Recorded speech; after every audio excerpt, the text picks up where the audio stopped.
No idea how far my last video got, but I am over here on the swimming pool, and I've already got this thing ground out and the glass on. Hopefully we got some footage of that, but basically I faired ground that crack out after filling with foam, and you can see where that is. And I basically filled that with some biaxial and some matting, and then you can obviously see the squares that are here, the bigger squares.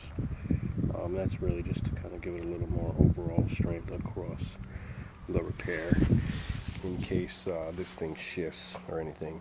I can't really glass the back of this, so in any case, if you are seeing this, there'll be another video tomorrow. Appreciate you catching this. If you haven't yet, go ahead and subscribe. You get notification for that. Appreciate it. Thanks a lot for watching.